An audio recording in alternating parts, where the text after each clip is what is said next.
हाँ माधुरी बोलो।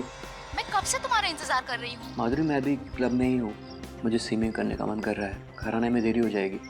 नहीं, तुम अभी इसी वक्त आ जाओ, मैं तुम्हारे बिना खाना नहीं खाऊंगी। देखो तुम परेशान मत हो, तुम खाना खा के सो जाओ, मुझे घर आने में वक्त लग सकता है। क्या बात है आकाश, तुम्हारी आवाज, कोई परेशानी है क्या? नहीं ऐसी कोई बात नहीं। कुछ तो है आकाश। माधुरी ऐसी कोई बात नहीं है, तुम खामखा परेशान हो रही हो। नहीं, कुछ तो है, मैं तुम्हारे रग रग से वाकिफ हूँ। माधुरी मैंने बोला ना कि ऐसी कोई बात नहीं है। मैं फोन रख रहा हूँ, बाय।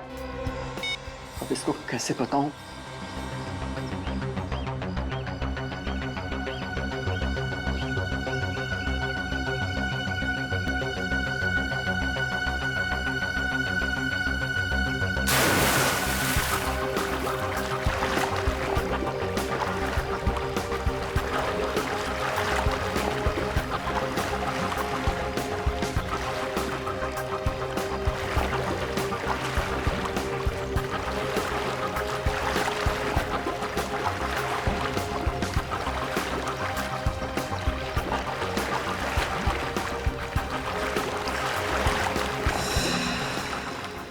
क्या हो रहा है?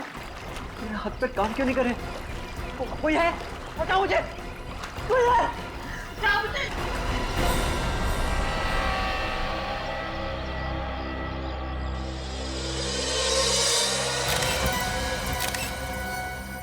ये सब कैसे हो गया? संभालिए अपने आप को। मुझे तो पहले ही पता था सर, ये कुछ ना कुछ गड़बड़ जरूर है। अगर मैं यहाँ पहले आ गई होती तो आकाश जिंदा होता। क्या मतलब? सर, आकाश के मरने से पहले मेरी उससे फोन पे बात हुई थी। उसकी आवाज से लग रहा था जैसे वो किसी चीज को लेकर बहुत परेशान है। आकाश ने आपको बताया नहीं कि ये किस बात को लेकर परेशान था? नहीं सर, मैंने इनसे पूछने की बहुत कोशिश की, लेकिन इन्होंने मुझे कुछ नहीं बताया सर। और सर, सबसे अजीब बात तो ये है कि आकाश कोई मामूली स्विमर नहीं था, स्टेट लेवल का स्विमर था। क्या? स्टेट लेवल का स्विमर था ये? हाँ सर, उसने बहुत सारे मेडल्स भी जीते थे।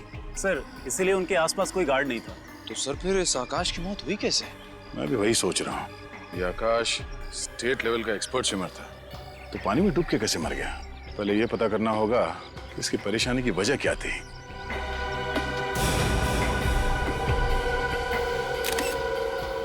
मोबाइल किसका? ये तो आकाश का ही फोन है। निखिल सर, तो देखो, देखते हैं इसके मोबाइल से कुछ पता चलता है क्या।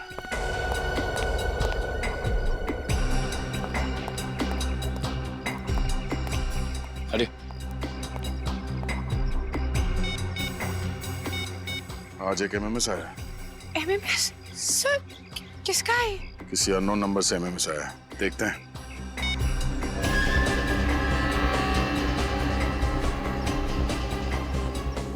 अरे सर, ये जो आदमी डूब रहा है ये आकाश ही है। हाँ सर, अगर आकाश की परेशानी की वजह ये एमएमएस है, तो जिस वक्त उसे ये एमएमएस मिला उस वक्त तो ये जिंदा था। फिर ये एमएमएस शूट कैसे हुआ होगा? ये चेहरा आकाश का दिख तो रहा है, और मुझे लगता है ये आकाश है नहीं। आकाश नहीं है? क्या मतलब? मतलब ये है कि ये धर किसी और का है और इस पे सर आकाश का चिपकाया गया है। ऐसा हो सकता है? बिल्कुल हो सकता है फ्रेडी। आजकल टेक्नोलॉजी की मदद से क्या क्या हो सकता है तुम सोच भी नहीं सकते। एक काम करो, पता करो ये नंबर किसका है। अच्छा, ये आकाश जब स्विमिंग पूल पर आया उसके बाद कोई यहाँ पर आया था? नहीं सर, कोई नहीं आया था। ठीक है।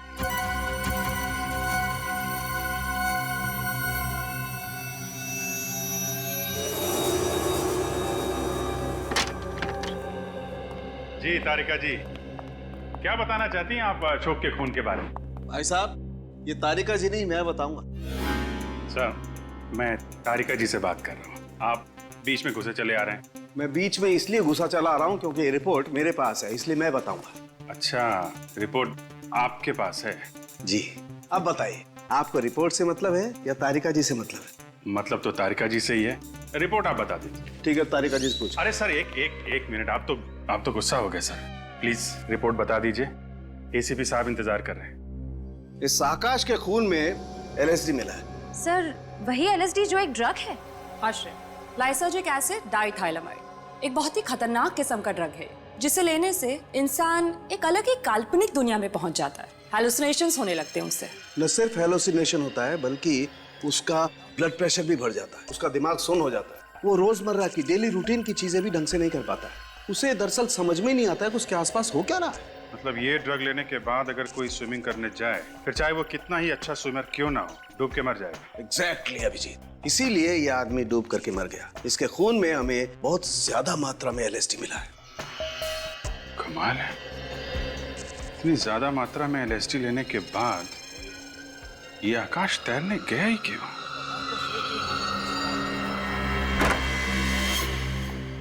समझ में नहीं आ रहा है कि ये लोग नशे के चक्कर में फंस कैसे जाते हैं।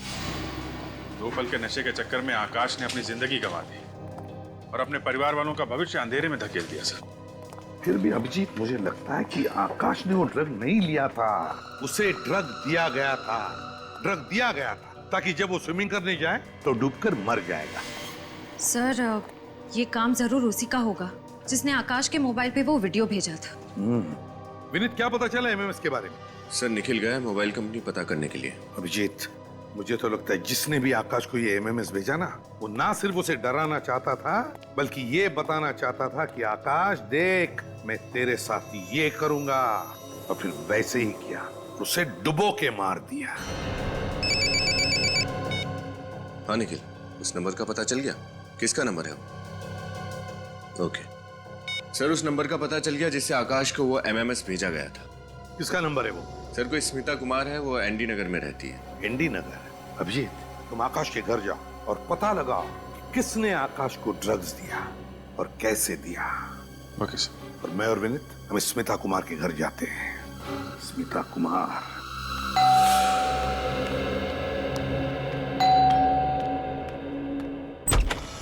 साहब आप लोग?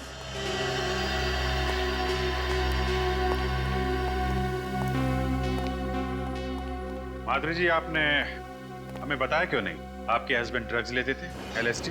आकाश ड्रग्स लेते थे? आप तो ऐसे चौंक रही हैं जैसे आपको इसके बारे में कुछ पता ही नहीं। क्या कह रहे हैं सर? आकाश तो सिगरेट और शराब के नाम से भी नफरत करते थे, और आप लोग कह रहे हैं कि आकाश ड्रग्स लेते थे? सचिन, पंकज, चेक करो घर। देखिए सर, देखिए, हम सिर्फ वही कह रहे हैं जो हमें फोरेंसिक रिपोर्ट ने बताया है। LSD वजह है आपके पति के पानी में डूब के मरने की, वरना इतने एक्सपर्ट स्विमर थे आपके हस्बैंड, बिना किसी वजह के स्विमिंग पूल में तो डूब नहीं सकते।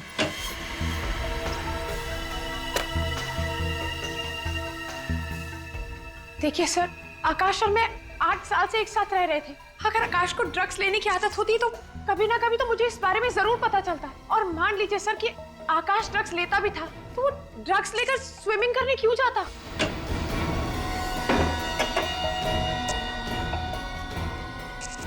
तो आप ये कहना चाहती हैं कि किसी और ने आकाश को ड्रग्स दी, शायद खाने पीने की चीजें मिला के, धोखे से? ऐसा हो सकता है सर, पर ऐसा कौन करेगा? जहाँ तक मुझे पता है सर, आकाश की किसी से भी कोई दुश्मनी नहीं थी। दुश्मनी तो थी माधुरी जी, वरना कोई धमकी भरा MMS क्यों भेजता आकाश को?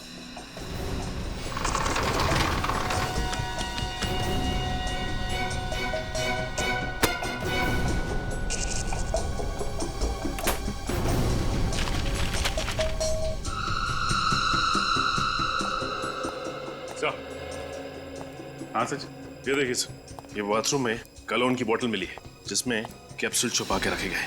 ये देखिए, लगता है LSD है ये। इसका मतलब है कि आकाश चोरी छुपे ड्रग्स लेता था? आकाश के कॉलोन की बोतल में ड्रग्स, और इसके बारे में आपको कुछ भी पता नहीं है? आप मुझ पे शक कर रहे हैं? ये ड्रग कैसे आई? ये तो डॉक्टर सुरेश को पता होगा। डॉक्टर सुरेश? हाँ सर, आकाश को जब भी कोई प्रॉब्लम होती थी तो वो उन्हीं के पास जाता था। डॉक्टर सुरेश?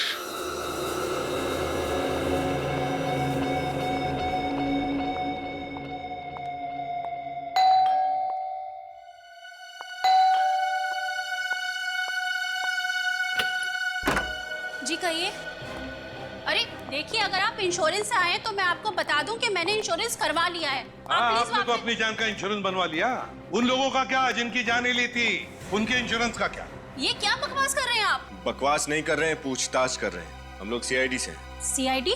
जी हाँ, CID। एक बात बताइए, क्या तुमने किसी आकाश नाम के आदमी को अपने मोबाइल से MMS भेजा था? MMS? जी हाँ, MMS, जिसमें आकाश पानी में डूबता हुआ दिखता है, वो MMS भेजा था? मैंने किसी आकाश नाम के आदमी को कोई MMS नहीं भेजा। तो फिर 102902 905 ये मोबाइल नंबर आपका ही है ना? जी हाँ सर, ये मेरा ही नंबर है। लेकिन मैं आपको एक बात बता दूं कि मेरा फोन तो कल ही चोरी हो गया था। फोन चोरी हो गया था इनका, बहाना अच्छा है। सर ये कोई बहाना नहीं है। अच्छा आप 1 मिनट रुकिए।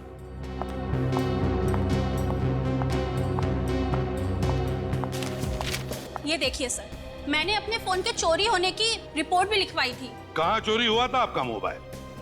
सर आकांक्षा मॉल के पार्किंग लॉट से। अगर आपका फोन चोरी हो गया था तो आपने मोबाइल कंपनी से कहकर अपना सिम ब्लॉक क्यों नहीं करवाया? मैंने उनको सिम ब्लॉक करने के लिए बोला था, लेकिन पता नहीं उन्हें इतना टाइम क्यों लगा। पता नहीं इतना टाइम क्यों लग गया, क्या करेगी बेचारी। खैर जरा बताइए, आपका ये मोबाइल चोरी हुआ कैसे, जरा हम भी तो सुने। सर मैं आकांक्षा मॉल के पार्किंग लॉट में फोन पर बात कर रही थी, तभी एक आदमी अचानक पीछे से बाइक पर आया और मेरा फोन चोरी करके भाग गया। अचानक मोटरसाइकिल पर आया और उसने आपका फोन छीन लिया और भाग गया। तो फिर आपको कुछ ना कुछ तो याद होगा ही, उस आदमी का चेहरा या फिर मोटरसाइकिल का नंबर या फिर किस तरह की मोटरसाइकिल थी या फिर कोई खास बात, कुछ तो याद होगा। सर हाँ? मुझे सिर्फ इतना याद है कि वो एक लाल रंग की स्नोडेन बाइक पर था और उसकी बाइक की टंकी पर एक जलती हुई खोपड़ी का स्टिकर लगा हुआ था। आकांक्षा मॉल का पार्किंग लॉट, लाल रंग की स्नोडिल बाइक और उसकी टंकी पर जलते हुए खोपड़ी का स्टिकर। डॉक्टर सुरेश। जी हाँ, कहिए। हम लोग सीआईडी से हैं। लेकिन सीआईडी वालों का हमारे क्लिनिक में क्या काम? आकाश आपका ही पेशेंट था? आकाश वो स्विमर?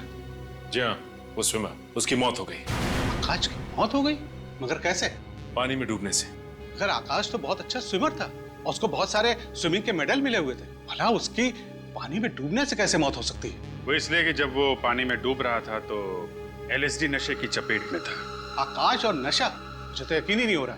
अगर आकाश नशा कर रहा होता तो हमें उसके routine test, urine test, blood test में पता लग गया होता। आकाश ने कभी भी किसी प्रकार का कोई नशा नहीं किया है। अच्छा, आकाश के घर से हमें ये कैप्सूल मिले। ये कैप्सूल तो मैंने ही उसे दिए थे। आपने? तो ये कैप्सूल एलएसडी के नहीं है? लेकिन एक मिनट, ये बिल्कुल वैसे ही कैप्सूल हैं जो मैंने आकाश को दिए थे। मतलब ये एलएसडी के कैप्सूल है? ये एलएसडी का कैप्सूल है। मगर आपने किस लिए कैप्सूल दिए थे आकाश को? क्या बीमारी थी उसे? आकाश को बाइपोलर डिसऑर्डर था। बाइपोलर डिसऑर्डर था उसे? जी, आप लोगों को तो मालूम होगा, इस बीमारी में मरीजों को बहुत सारे मूड स्विंग होते हैं। मूड स्विंग्स मतलब वो अचानक से हंसने लग जाते हैं और फिर अचानक से रोने लग जाते हैं? हाँ, कुछ ऐसा ही। जब वो उदास होते हैं तो डिप्रेशन में चले जाते हैं और जब खुश होते हैं तो इतना खुश हो जाते हैं कि खुशी से फूले नहीं समाते। इसीलिए आकाश के मूड को काबू में रखने के लिए हमने वो वाले मूड स्टेबलाइजर के कैप्सूल दिए थे। और किसी ने उन कैप्सूल्स की जगह ये एलएसडी वाले कैप्सूल्स रख दिए। और ये काम आकाश के कोई करीबी ही कर सकता है, और उसके सबसे करीब उसकी बीवी माधुरी है।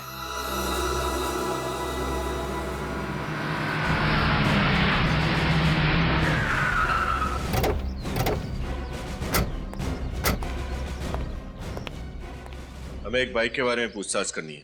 पूछताछ करना चाहते हैं साहब? ये कोई पूछताछ केंद्र थोड़ी ना है साहब। मेरे पास फालतू टाइम नहीं है, टाइम पास करना है तो कहीं और जाइए। सीआईडी का नाम सुना है कभी? माफ कीजिएगा साहब, गलती हो गई। तब बताओ। कल दोपहर को 1 बजे एक आदमी आया था बाइक पर, उसने एक औरत का मोबाइल चुराया और फिर भाग गया। वो कुछ याद आता है? लाल कलर की स्नोडेल बाइक थी और उसकी टंकी पर एक स्टिकर लगा हुआ था जली हुई खोपड़ी का। हाँ साहब, याद आया साहब। मैंने मेम साहब के साथ उस बाइक वाले का पीछा करने की कोशिश की थी, लेकिन साहब वो भाग निकला। उस आदमी का चेहरा देखा तुमने? कुछ याद है उसके बारे में? साहब उसने हेलमेट पहन रखी थी, इसलिए मैं चेहरा नहीं देख पाया। उसे गाड़ी का नंबर तो नोट करके रखा होगा? हाँ साहब, नंबर है। बताओ जल्दी। कल दोपहर को 1 बजे।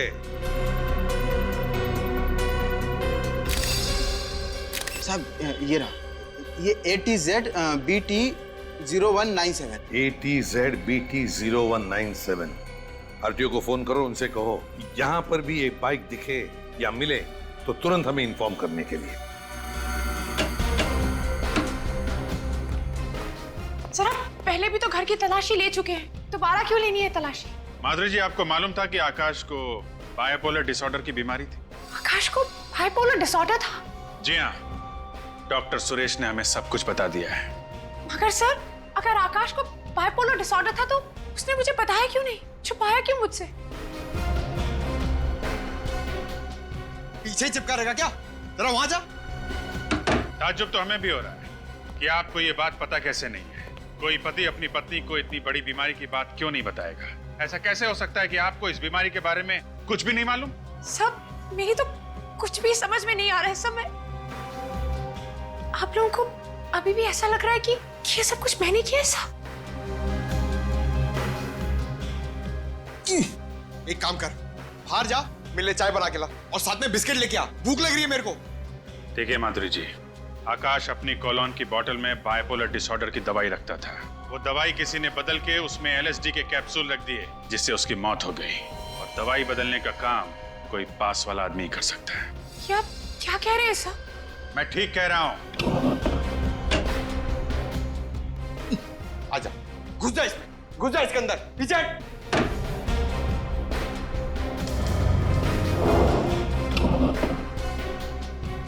मैं आकाश को क्यों मारूंगी? मैं तो बहुत प्यार करती थी उससे। और आप यकीन माने या ना माने, मैं अपने आप को अभी भी समझा नहीं पा रही हूँ कि आकाश इस दुनिया में नहीं रहा। सर जरा जल्दी यहाँ पे आइए।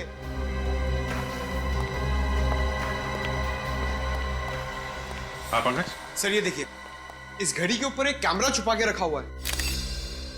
ओह, ये कैमरा सीधे बाथरूम पे नजर रख रहा है। हाँ सर, और ये आकाश जब बाथरूम का दरवाजा खोलकर अपनी दवा खाने जाता था तो ये कैमरा वहां से सब कुछ रिकॉर्ड करता होगा। और इसी बात का फायदा उठाकर खूनी ने उसकी दवाओं से वो LSD के कैप्सूल्स बदल दिए, जो कि दिखने में बिल्कुल वैसे ही दिखते थे।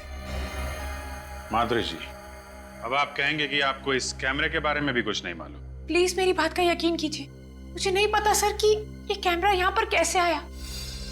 तुम्हें मालूम है? नहीं साहब, इसके बारे में मुझे भी कुछ नहीं मालूम। अच्छा पंकज, कैमरा निकाल लो, पता करते हैं ये कैमरा कहां से खरीदा गया और किसने खरीदा।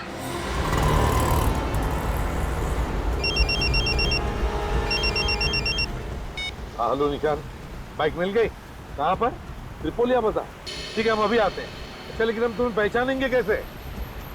पिस्ता कलर का शर्ट पहना है तुमने और डार्क पैंट। ओके विनीत, गाड़ी घुमा लो आप।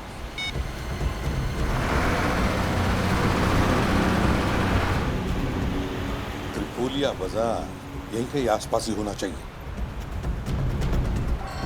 सर, यही है त्रिपोलिया बाजार। नजर रखना जरा, पिस्ता कलर का शर्ट पहना हुआ है उस निशान पर। कहीं वो तो नहीं? वो देखो, आगे जाके यूटर्न मार लो।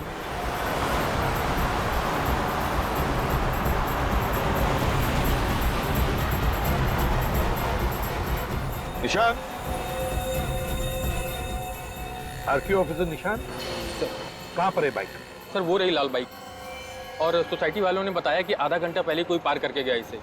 मालिक कौन है इस बाइक का? शैलेंद्र नाम के किसी आदमी की सर। शैलेंद्र? जी सर। सर पिछले हफ्ते ये बाइक चोरी हुई है। एक हफ्ते पहले बाइक चोरी की गई है। ठीक है निशान, thank you very much, good work, जा सकते।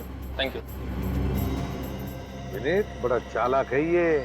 उसने बाइक चुराई, फिर मोबाइल चुराया, दोनों अलग अलग लोगों का, ताकि उस तक कोई पहुंच न सके। Yes sir. आधे घंटे पहले यहाँ आया है वो, गया कहाँ होगा? ज्यादा दूर नहीं गया होगा। तेरा मैप निकाल, देखे तो सही है त्रिपोलिया बाजार है क्या? हम इस वक्त यहाँ है। एक तरफ तो पूरा रेसिडेंशियल एरिया है और इस तरफ सारे ऑफिसेज हैं। सर, ये अंदाजा लगाना बहुत ही मुश्किल होगा कि आदमी किधर गया है। हम कहीं जाने वाले नहीं है उसे ढूंढने के लिए। हम यहीं पर रुके रहेंगे, यहीं पर इंतजार करेंगे उसका। जरूर आएगा वो अपनी बाइक लेने के लिए, आएगा जरूर। एक्सक्यूज मी, आप जरा ये कैमरा देखिए, ये आपने बेचा है? हाँ सर, ये कैमरा हमने बेचा है। हम लोग CID से हैं, ध्यान से सोच के बताओ किसे बेचा है। एक मिनट सर। हाँ सर, ये कैमरा हमने हेमंत नाम के आदमी को एक हफ्ता पहले बेचा था। ये हेमंत का नंबर और पता तो होगा तुम्हारे पास? नहीं सर, वो तो नहीं है। आप सिक्योरिटी सिस्टम बेचते हैं और आपके पास उस इंसान का कोई रिकॉर्ड नहीं है? वो सर वो। अच्छा ये बताओ, उसने पैसे कैसे दिए थे? क्रेडिट कार्ड से या फिर कैश? सर पेमेंट तो उन्होंने कैश से ही दिया था। कैश? दिखने में कैसा था? सर हाँ सर, थोड़ा थोड़ा याद है। अरे यार, आप सिक्योरिटी सिस्टम्स बेचते हैं और आप ही के पास सिक्योरिटी कैमरा नहीं लगा हुआ है। आपका सुझाव तो अच्छा है, मैं बहुत जल्दी लगवा लूंगा। सुझाव का क्या करोगे? हेमंत को जो करना था वो करके चला गया। पंकज, हो गया? एक बात बताओ, वो आदमी कैसे आया था यहाँ पे? किसी के साथ आया था, अकेले आया था, क्या बात कर रहा था यहाँ पे? किसी से फोन पे बात कर रहा था? कुछ भी याद है उसके बारे में? हाँ सर, वो फोन पे बात कर रहा था। क्या बात करता, कुछ सुना तुमने? क्या कह रहा था? दिमाग पे जोर डालो, याद करो, क्या कह रहा था वो? हाँ सर, याद आया। वो फोन पे कह रहा था कि मैं वेयर हाउस बहुत जल्दी पहुंच जाऊंगा। कौन सा वेयर हाउस? ये तो नहीं बोला उसने फोन पर सर। एक बात तो पक्की है, उस एमएमएस वाले खूनी ने किसी वेयर हाउस को अपना अड्डा बना रखा है। तुम्हें उसके बारे में जो भी याद है, जितना भी याद है, उसका स्केच बनवाओ। ब्यूरो चलो।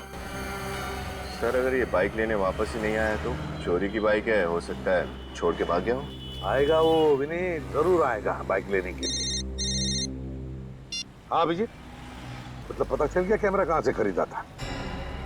कैमरा खरीदते वक्त किसी वेयर हाउस का जिक्र भी किया था। कैसा वेयर हाउस अभिजीत? कौन सा वेयर हाउस पता चला?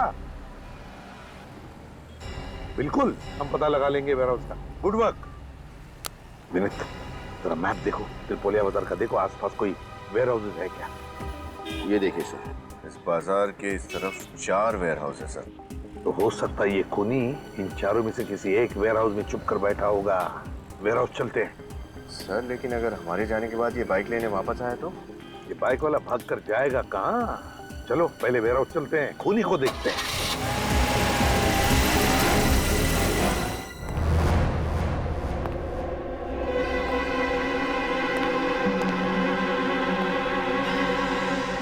पहले 3 वेयर हाउसेस में तो कोई गड़बड़ नहीं थी। पता नहीं क्यों मुझे ऐसे लगता है कि खूनी इसी वेयर हाउस में मिलेगा। चौकन्ना रहना।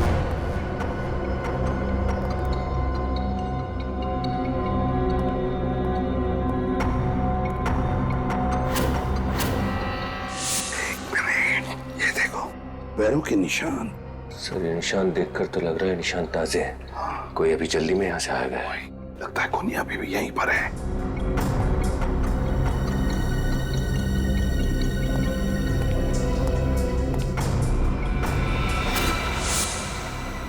लैपटॉप, और फिर यहाँ पर कोई भी नहीं।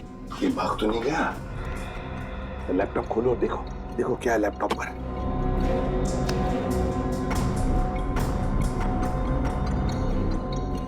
देखा, इस तरह से ऐसे नजर रख रहा था वो आकाश पर। ये कैमरा कहाँ पे लगा है? ये कैमरा तो लिफ्ट में लगा हुआ है। लेकिन आकाश की बिल्डिंग में तो लिफ्ट थी नहीं। तो फिर ये जगह कौन सी है? किस बिल्डिंग की लिफ्ट है ये? सर हो सकता है आकाश शायद इस बिल्डिंग में आता जाता था।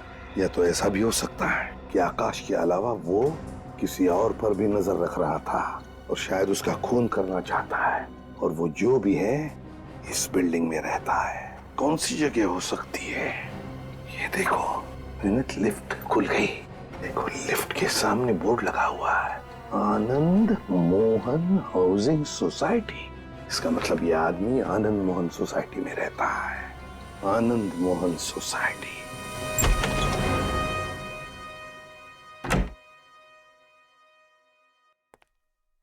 हाय। हाय। एमएमएस? ये किसने भेजा? अननोन नंबर लग रहा है, देखते हैं। ये क्या है? ये लिफ्ट के अंदर कौन जा रहा है? कहिए मैं तो नहीं। लिफ्ट तो नीचे जा रही है। ये तो यही लिफ्ट लग रही है। नहीं नहीं, मैं कैसे हो सकता हूँ? रोहित रिलैक्स रोहित, कुछ नहीं होगा। अभी लिफ्ट आएगी, अब तुम लिफ्ट के अंदर जाओगे। ये एमएमएस सिर्फ एक मजाक है, ठीक है? अब लिफ्ट आएगी और तुम अंदर जाओगे।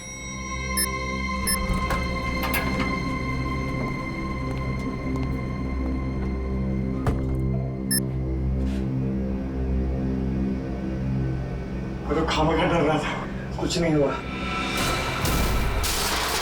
ये क्या हो रहा है? बचाओ!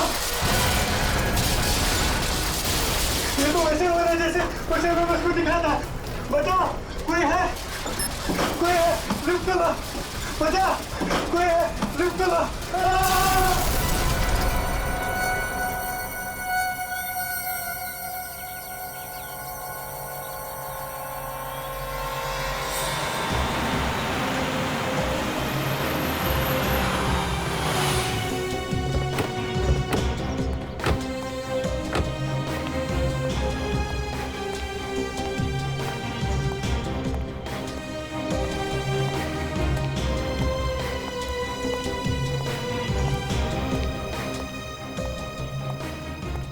बहुत भीड़ लगी हुई है सर। चलिए चलिए प्लीज हटिए पीछे, क्या हुआ है? माय गॉड, ये हुआ कैसे? सर पता नहीं लिफ्ट नीचे गिर गई और ये आदमी बेचारा मर गया। अचानक ये लिफ्ट नीचे गिर गई? Yes sir. और ये आदमी लिफ्ट के अंदर ही था और मर गया? जी हाँ। कुछ तो गड़बड़ है विनीत, कुछ तो गड़बड़ है। एक काम करो, पूरी मशीनरी, पूरा केबल वगैरह चेक करो अच्छी तरह से लिफ्ट का। देखो किसी ने कुछ हरकत की है क्या। एक बात बताओ, किसी ने भी लाश को हाथ तो नहीं लगाया?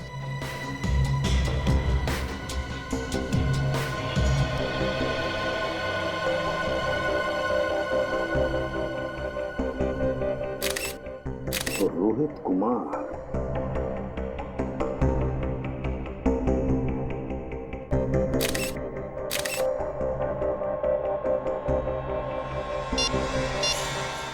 माय गॉड, वैसा ही धमकी भरा एमएमएस जैसा आकाश को भेजा था।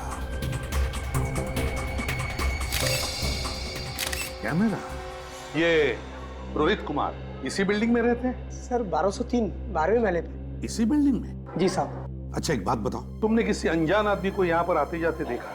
सर तो कोई आदमी नहीं आया था सर। तो याद करके बताओ, कोई बाहर का आदमी आके गया होगा। हाँ साहब, वो लिफ्ट मैकेनिक आया था। लिफ्ट ठीक करने वाला आया था? Lift mechanic? हाँ साहब। उसका तुमने आइडेंटिटी कार्ड वगैरह देखा? कंपनी का कार्ड था उसके पास? हाँ चेक किया था, आईडी बराबर था। क्या नाम है उसका? ऋतिकेश नाम था।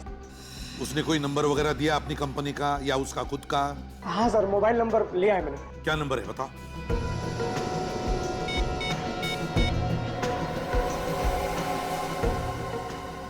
डैम इट, फोन उठा नहीं रहा है, जरूर गलत नंबर दिया होगा।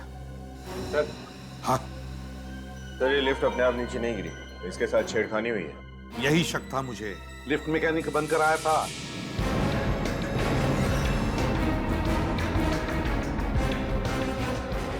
मैंने उसे बिल्डिंग से जाते हुए देखा था, एक लंबा सा आदमी, उसके हाथ में टूल किट था।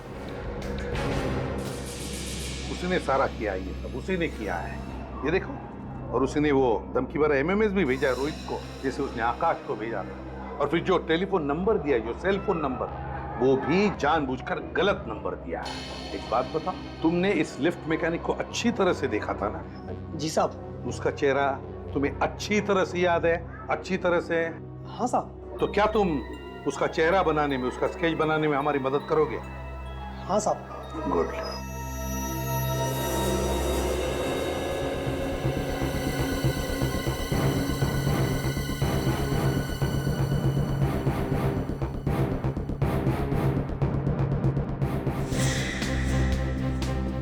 स्केच तैयार हुआ? सर एक लगभग रेडी है, दूसरा तैयार हो रहा है। एक बार दोनों स्केच बन जाए सर, पता चल जाएगा ये दोनों खून आपस में जुड़े हुए हैं या नहीं। है, कनेक्शन है। पहले रोहित और आकाश को एमएमएस भेजा गया, फिर एमएमएस देखने के बाद इन दोनों का खून किया गया। आकाश को पानी में डुबो के मारा गया और रोहित को लिफ्ट में।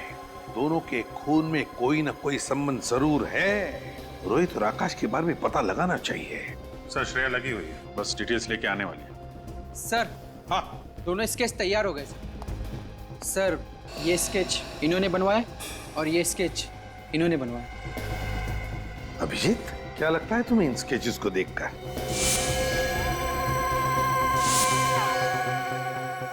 सर गौर करने वाली बात तो है सर। जरा इसका ये चश्मा और दाढ़ी मूछ निकालो। जी सर।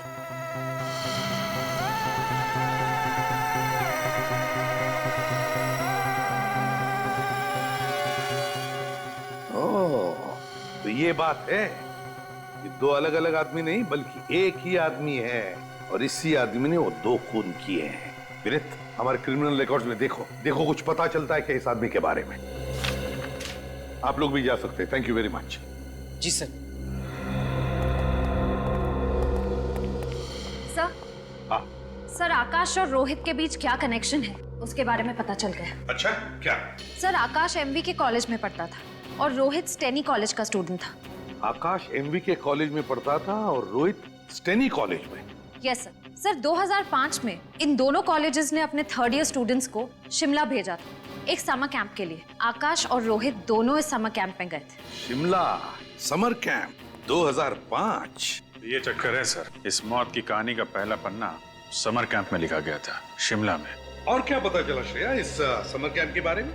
सर मैंने एमबीके कॉलेज के प्रिंसिपल से आज 3 बजे की अपॉइंटमेंट ले ली। सर उसी कॉलेज के एक प्रोफेसर भी उस समर कैंप में गए थे, वो भी आज उस मीटिंग के लिए वहां मौजूद रहेंगे। Very good work Shreya, very good work. Sir. हाँ सर मिल गया। सर इसका नाम राजा है, पहले भी बहुत सारे जुर्म किए हैं इसने और कई बार जेल भी जा चुका है। राजा, पता लगाना पड़ेगा इस राजा का महल कहां पर बना है, और फिर एमवीके कॉलेज से भी पता चल जाएगा क्या हुआ था उस समर कैंप में। नमस्ते सर। आइए आइए, मैं आप लोगों का इंतजार कर रहा था। और ये है यहाँ के प्रोफेसर जिसे आप मिलना चाहते हो। नमस्ते सर। नमस्ते। तो आप ही इन बच्चों को 2005 में शिमला के समर कैंप लेके गए थे? जी। ओके।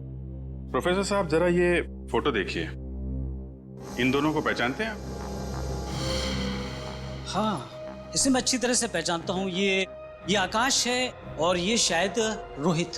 अरे वाह, आपकी याददाश्त तो काफी अच्छी है। 8 साल बाद भी आप इनको इनके नाम से पहचानते हैं। दरअसल मुझे सबके नाम तो अच्छी तरह से याद नहीं है, मगर इन चारों के नाम मुझे अच्छी तरह से याद है। 4? लेकिन हमने तो आपको 2 ही फोटोग्राफ दिखाए। इन दोनों के साथ में 2 लड़के और थे उस शिमला वाले समर कैंप में। क्या नाम था उसका? यस, विशाल और अमन। विशाल और अमन? हाँ, अमन उस समर कैंप में ड्रग्स का इस्तेमाल करते हुए पकड़ा गया था। अमन ड्रग्स लेता था? और पकड़े जाने पर उसने आकाश, विशाल और रोहित पे इल्जाम लगा दिया कि वो तीनों उसे फंसा रहे हैं। अच्छा, फिर क्या हुआ? फिर कुछ नहीं। अमन के इल्जाम झूठे साबित हुए और उसके कॉलेज वालों ने उसे निकाल दिया। हाँ, ये चक्कर है। लगता है ये अमन 8 साल के बाद नींद से जागा है बदला लेने के लिए, और इस राजा के साथ मिलकर ये सब खून कर रहा है। प्रिंसिपल साहब, ये रोहित और अमन का एड्रेस मिल सकता है ना? हाँ जरूर इंस्पेक्टर साहब, मैं इन दोनों का कॉलेज से पता करके आपको बताता हूँ। प्लीज जरा जल्दी कीजिएगा, किसी की जिंदगी और मौत का सवाल है।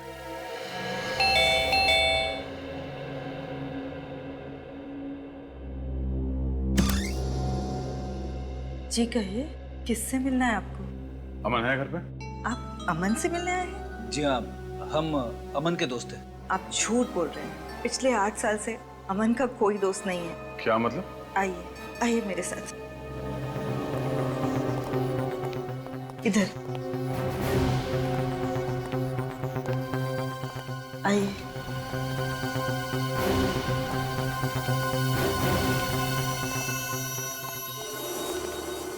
ये है अमन। ये क्या हुआ इसे? पहले आप बताइए, आप लोग कौन हैं और यहाँ क्यों आए हैं? माँ जी, हम लोग सीआईडी से हैं। एक केस की तहकीकात हमें यहाँ तक खींच लाई। CID case? क्या कह रहे हैं आप लोग?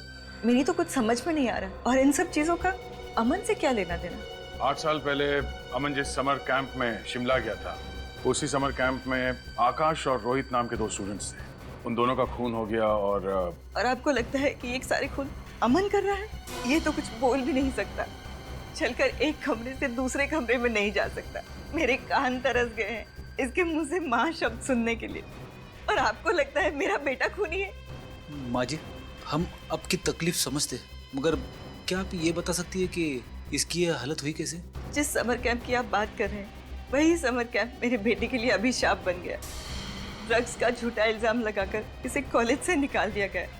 फिर किसी दूसरी कॉलेज ने दोबारा इसे लिया नहीं। मेरे बेटे का उज्जवल भविष्य अंधकार में खो गया। तब से इसकी ये हालत है। क्या अमन ने कभी आपको बताया कि ये ड्रग्स का झूठा इल्जाम इस पे किसने लगाया था? नहीं, एक चुप्पी साध ली थी इसने, कभी ना खत्म होने वाली खामोशी। तो क्या अमन की हालत पिछले 8 साल से ऐसे ही है? बीच में थोड़ा सुधार आया था इसकी हालत में, मगर पिछले साल इसके पिताजी गुजर गए। तब से फिर यही हालत हो गई है इसकी। आप फिक्र मत कीजिए माँ जी, मैं अमन के लिए प्रार्थना करूंगा। अमन जल्दी ठीक हो जाएगा। आप लोग बैठिए, मैं चाय लेके आई। नहीं, आप तकलीफ मत कीजिए प्लीज, हम लोग चलते हैं। माँ जी, कभी भी किसी भी तरह की कोई मदद चाहिए तो हमें याद करिएगा प्लीज। Thank you. चलो।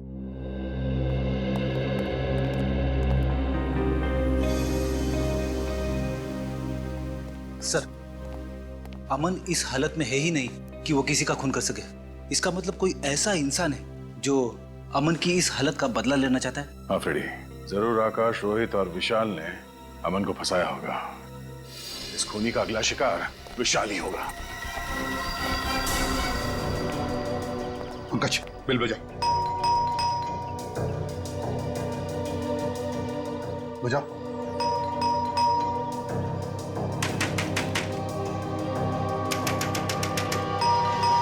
विशाल सर, ये दरवाजा खोल क्यों नहीं रहा है? कहीं कुछ हो तो नहीं गया? गैस की बदबू आ रही है।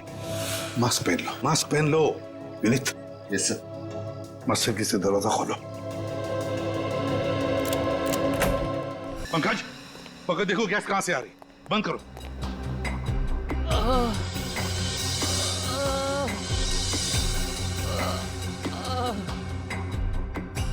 विनीत, किसी के कराने की आवाज आ रही है, शायद उस तरफ से।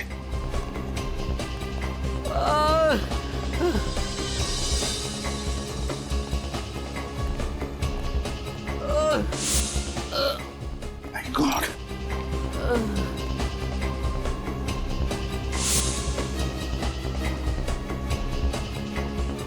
तुम विशाल हो ना? सर विशाल। विशाल? विशाल क्या हुआ? सर, मुझे बचा लो सर। किसे किसे बचा लीजिए? हैं?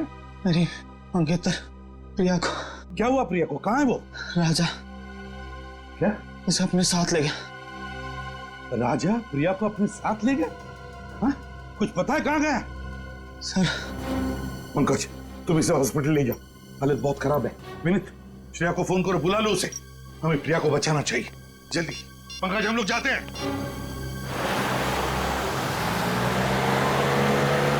वो देखो, वहां कोई है।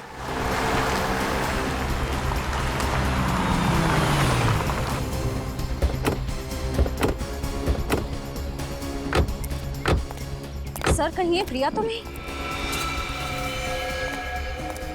प्रिया, तुम ठीक हो? उठो आराम से। आप लोग? हम सीआईडी से। तुम ठीक हो ना? मैं ठीक हूँ। संभालो इसे।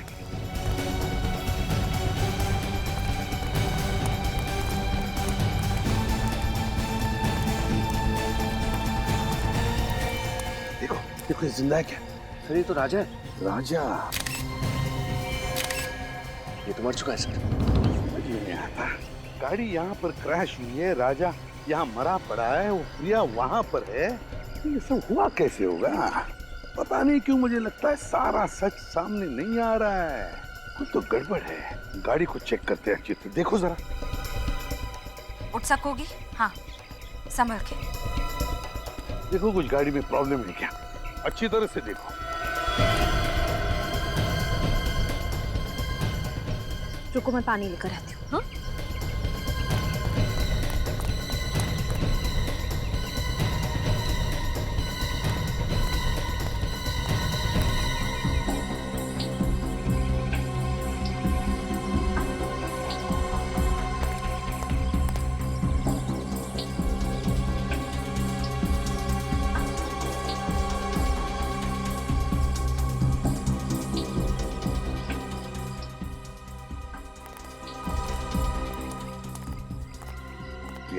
अब कैसी हो? मैं बिल्कुल ठीक हूँ सर। आप लोगों ने मेरी जान बचाई, इसका एहसान मैं जिंदगी भर नहीं भूल पाऊंगी। अरे नहीं, लेकिन ये सब हुआ कैसे? हाँ, मैं और विशाल घर पर टीवी देख रहे थे, तभी अचानक घंटी बजी। मैंने दरवाजा खोला तो ये जबरदस्ती घर के अंदर घुस आया। विशाल को मारने लगा, कहने लगा कि कोई पुराना कर्म है जिसकी सजा इसे चुकानी ही होगी। फिर क्या हुआ? फिर विशाल को अधमरा करके किचन की ओर चला गया गैस ऑन करने के लिए। फिर मुझे जबरदस्ती अपने साथ ले जाने लगा। कह रहा था कि मेरे साथ क्या करना है इसका फैसला उसका बॉस ही करेगा। बॉस? मतलब राजा का कोई बॉस भी है? हाँ सर, मैं बहुत रोई, बहुत चिल्लाई। अपने आप को बचाने की मैंने बहुत कोशिश की, लेकिन ये जबरदस्ती मुझे अपने साथ ले आया। मगर एक बात समझ में नहीं आई कि ये एक्सीडेंट कैसे हुआ? मैंने भी हार नहीं मानी सर। ये ड्राइविंग सीट पर बैठा था, मैंने स्टीयरिंग व्हील इस बड़े से पत्थर की तरफ घुमा दिया। मैं गाड़ी से कूद गई, गाड़ी इस पत्थर से जा टकराई और शायद तभी इसकी मौत भी हो गई। मतलब राजा ड्राइविंग कर रहा था, फिर प्रिया ने पूरी स्टीयरिंग व्हील ऐसे घुमा दी और गाड़ी को क्रैश कर दिया। सर, राजा तो मर गया, अब उसके बॉस तक कैसे पहुंचेंगे हम? बॉस तो मिल गया विनीत, बॉस तो सामने ही है। बॉस सामने है? मतलब बॉस सामने है, सामने। विनीत सर, ये दोनों सीट देखो। ये सीट तो बहुत आगे है। हाँ, ड्राइवर की सीट बहुत ही आगे है। इसका मतलब समझ गए? विनीत, ये राजा कम से कम 6.25 फीट का आदमी है। क्या वो ड्राइविंग सीट इतनी आगे लेकर वो ड्राइविंग सीट पे बैठ सकता है? ड्राइविंग कर सकता है? ये बात तो है सर। समझ गए? समझ गया सर। आप लोग मुझ पर इल्जाम लगा रहे हैं। मैं भला विशाल पर हमला क्यों करवाऊंगी? बताता हूँ। राजा से आकाश और रोहित का खून करवाया, मगर विशाल बच गया। और अब तुमने राजा को ही मार डाला ताकि तुम तक कोई भी पहुंच ना सके। समझे? रुक! कहाँ भाग रही हो? सबको एमएमएस भेजने का बड़ा शौक है ना तुम्हें? ये रहा तुम्हारा इनाम।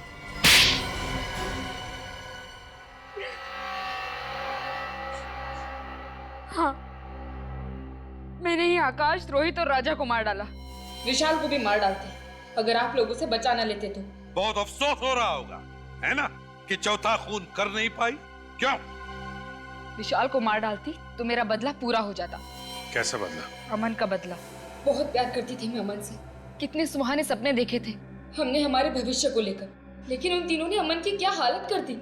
आज मेरा मन अपनी प्रिया को पहचानता तक नहीं है। अमन की इस हालत के लिए वो तीन जिम्मेदार कैसे? 8 साल पहले शिमला के समर कैंप में उन तीनों ने जबरदस्ती अमन को शराब पिलाई। उस बेचारे को तो पता तक नहीं था कि उस शराब में ड्रग्स मिला रखी थी। उस ड्रग्स की मात्रा इतनी ज्यादा थी कि हमें तभी अमन को हॉस्पिटल लेकर जाना पड़ा। पूरे कॉलेज में अमन की बदनामी हुई कि अमन ड्रग्स लेता है। उसे कॉलेज से भी निकाल दिया, कहीं और एडमिशन नहीं मिला उसे। इस बात का उसे इतना गहरा सदमा लगा कि आज तक वो। फिर अमन की इस हालत का बदला लेने की तुमने ठान ली? हाँ, मैंने ही राजा को तीनों को मारने की सुपारी दी थी। एमएमएस भेजे और काम खत्म हो जाने के बाद मैंने खुद ही राजा को ऊपर पहुंचा दिया। उस एमएमएस में राजा ही था ना, जो डूबने की एक्टिंग कर रहा था? जी। अमन के साथ जो कुछ हुआ वाकई बहुत बुरा हुआ, इसका अफसोस है हमें। लेकिन जुर्म की आग को बदले की आग नहीं बुझा सकती। 3 खून किए तुमने, और खूनियों की मंजिल एक ही है, फांसी का फंदा।